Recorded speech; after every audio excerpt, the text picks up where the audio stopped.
ভালোবাসা শব্দটি প্রতিটি মানুষের জীবনে ভীষণ গুরুত্বপূর্ণ। আপনি ভালোবেসে যে কাজটি করেন না কেন, সে কাজটির স্বাদ, লুক অনেক বেশি সুন্দর হবে।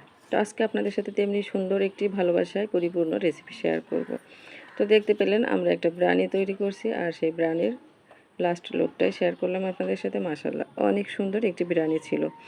তো চলুন আমরা দেখে নিই সেই বিরিয়ানি তৈরি করতে আমাদের কি কি প্রসেস করতে হলো। তো প্রথমে আমি দেখিয়ে নিয়েছি কি কি মশলা আমি এখানে ব্যবহার করেছি। তারপরে আমি মাংসটাকে একটু ওয়েট করে নিলাম। যেহেতু আমার বাসায় ওয়েট মেশিন আছে, তাই আমি কোনো কিছু করার আগে একটু ওয়েট করি। এটা আমার হ্যাবিট, চাইলে আপনারা নাও করতে পারেন। আবার যেহেতু আমরা মাংস কিনে নিয়ে আসি একটা নির্দিষ্ট পরিমাণ মতো, সেভাবে ব্যবহার করতে পারেন। তো আমি আজ 1 কেজি চালের বিরিয়ানি করব। আমি করব না, আমার সাহেব করবেন। উনি রান্নাটা বেশ ভালোবাসেন এবং ভালোবেসেই রান্না করেন। আর ওনার সাথে ভালোবাসা, মানে রান্নার সাথে ওনার ভালোবাসাটা যেন অন্যরকম, কারণ উনি সময় পেলেই চেষ্টা করেন রান্না করার। তো আজকেও ঠিক তেমনি। তো যাই হোক, আমি কম বেশি সবসময় আমার অনেক ভিডিওতেই বলি সঙ্গ।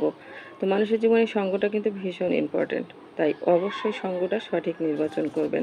আর আজ রান্নার রেসিপির মধ্যে এই কথাটা এই জন্যই বলছি যে আমি যখন এই ভিডিও তৈরি করা শুরু করেছিলাম, আমি কিন্তু আমার হাজব্যান্ডকে না জানিয়েই শুরু করেছিলাম। তারপরে সে একটু একটু করে জেনেছিল যে আমি এমন ভিডিও তৈরি করি এবং সেটা আপলোড করি। প্রথমে কিন্তু আপত্তিও করেছে। তারপরে ওই যে বললাম, সঙ্গ মানুষের জীবনে সঙ্গ ভীষণ গুরুত্বপূর্ণ। তাই সেটা জীবনসঙ্গী বলেন, চলার পথে, স্কুল, কলেজ, যে কোনো জায়গায়, আপনার পাড়া প্রতিবেশী, যে কোনো অবস্থায় একটা সুন্দর সম্পর্ক তৈরি করবেন। কারণ একজন সঙ্গ বা একজন মানুষের সাথে থাকা সময়টা আমাদের মানুষের জীবনে অনেক বেশি প্রভাব ফেলে। প্রথম অবস্থায় তার আপত্তি থাকার পরও আমি কিন্তু তাকে কনভিন্স করতে পেরেছি যে না, এটা কোনো খারাপ কাজ না, চাইলে এটা আমরা একসাথে করতে পারি। আর যার কারণে আজ সুন্দর একটি রেসিপি শেয়ার করছি আপনাদের সাথে। তো আমাদের জীবনে ঠিক প্রতিটা ক্ষেত্রেই তেমন, যে একটা সুন্দর সম্পর্ক মানুষের জীবনে ভীষণ দরকার। কারণ আপনি কখন সেই সঙ্গ দ্বারা প্রভাবিত হবেন, কনভিন্স হবেন, এটা কিন্তু আপনি বুঝতেও পারবেন না। তাই সব সময় সম্পর্ক শুরুর আগে নিজেকে সতর্ক রাখুন। তো আমাদের মাংসটা ম্যারিনেট করা ছিল বেশ 1 ঘন্টা। 1 ঘন্টা পর আমরা চুলায় দিয়ে দিয়েছি। দেখতেই পেয়েছেন, সেটা চুলায় মাংস হতে লাগুক, আর আমরা এপাশে বাকি প্রসেসটা কমপ্লিট করে নিই। তো আমরা সুন্দর করে 1 কেজি চাল ধুয়ে নিচ্ছি। ধুয়ে নেওয়ার পরে আমরা কিন্তু এই চালটাকে ভাজি নাই, মানে এভাবে কাঁচাই দিয়ে দিয়েছি। তো পানির ভিতর থেকে উঠিয়ে একটা ছাঁকনিতে সুন্দর করে ছেঁকে নিয়েছি। আর এবার মাংস কষিয়ে নেবার পালা। তো আমি যতটুকু বুঝেছি, মাংস যদি আপনাদের মেরিনেট করা থাকে বা আমরা মেরিনেট করে নিই, তাহলে মাংসটা সিদ্ধ হতে মানে খুব দ্রুতই সিদ্ধ হয়ে যায়। তো আমরা প্রেশার কুকারও ইউজ করিনি, বেশ দ্রুতই মাংসটা সিদ্ধ হয়ে গিয়েছিল। তো মাংসটা সিদ্ধ হয়ে যাওয়ার পরে আমরা একটা বড় পাতিলের মধ্যে বাকি মাংসটা ঢেলে নিয়েছি, তার উপরে চাল দিয়ে দিয়েছি। তবে আমার এক্সপিরিয়েন্স যেটা বলে, সেটা থেকে আমি শেয়ার করছি আপনাদের সাথে।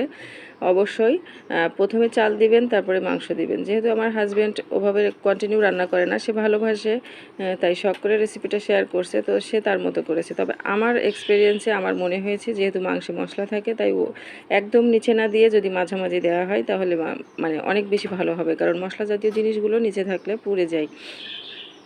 তো আমাদেরও ঠিক সামান্যই ধরে গিয়েছিল।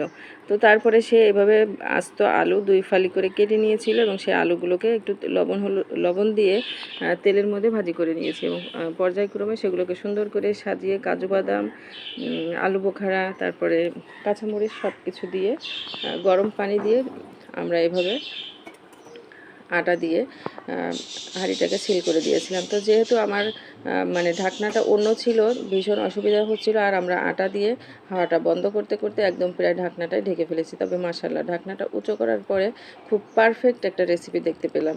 আর এই রেসিপিটা আমাদেরকে অনেক খুশি করে দিয়েছিল। আর এটা পরিপূর্ণ একটা ভালোবাসায় তৈরি রেসিপি, কারণ আমার কর্তামশাই অনেক ভালোবেসে, অনেক যত্ন করে এই সুন্দর রেসিপিটা তৈরি করেছে। চাইলে আপনারাও বাড়িতে করে খেতে পারেন। মাশাআল্লাহ, খেতে কিন্তু অনেক মজা হয়েছিল, বিশেষ করে মাংসটা।